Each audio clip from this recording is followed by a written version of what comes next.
Hello friend, কেমন আছো তোমরা সবাই? আমি আশা করছি তোমরা সবাই খুব ভালো আছো। আমিও খুব ভালো আছি। আজকে আমি রান্না করতে চলেছি চুনো মাছের ঝাল। তার জন্য তেলটা গরম করে নিয়েছি, আলুটাও ছোট ছোট করে কেটে নিয়েছি। চলো শর্টকাটে চুনো মাছের ঝাল রান্না করা যাক।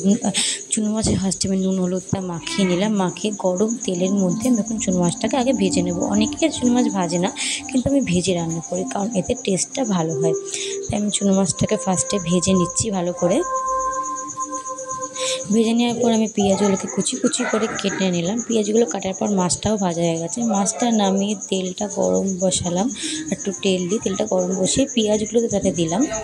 পেঁয়াজগুলো একটু লাল লাল ভাজা হওয়ার পর তার মধ্যে আমি আলুগুলোকে দিয়ে দেবো। এবং এটা একদম শর্টকাট, একদম হালকা রান্না।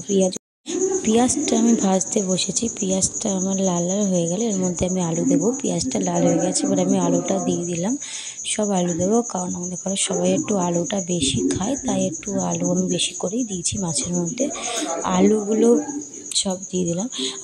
আপনাদের আমার ব্লগ যদি ভালো লেগে থাকে প্লিজ একটা সাবস্ক্রাইব করে দেবেন। এরপরে মশলা দেবো এর মধ্যে আমি। আবার আলুটা ভাজা হয়ে গেছে।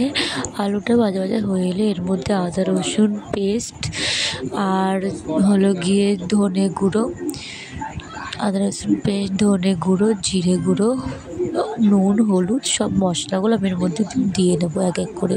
আমি ধনে গুঁড়ো দিয়েছি 1 চামচ, 1 চামচ হলুদ দিয়েছি, 1 চামচ জিরে গুঁড়ো দিয়েছি, আর নুনটা দিয়ে লঙ্কা গুঁড়োটা দিয়ে একটুখানি ভালো করে কষিয়ে নেবো আমি তরকারিটাকে। তরকারিটা ভালো করে কষাতে দেবো, একদম ভালো করে নাড়িয়ে নুড়িয়ে। এটা একদম সিম্পল রান্না, যাদের খুব তাড়াহুড়োর মধ্যে থাকবে তারা এই মাছের ঝোলটা খুব সহজেই বাড়িতে বানিয়ে নিতে পারবে। আর এটা বানাতে বেশি মশলাও ইউজ হবে না, খুব কম সময়। বলতে বলতে আমার ঝোল থেকে এটা হয়ে গেল, আলুটা সেদ্ধ হয়ে গেল। এবার তরকারির মধ্যে জলটা দিয়ে দিলাম, দিয়ে তরকারিটা একটু আমি ঢাকা দিয়ে রেখে দেবো। আপনাদের যদি আমার ভিডিও ভালো লেগে থাকে তাহলে একটা সাবস্ক্রাইব আর লাইক করে যাবেন।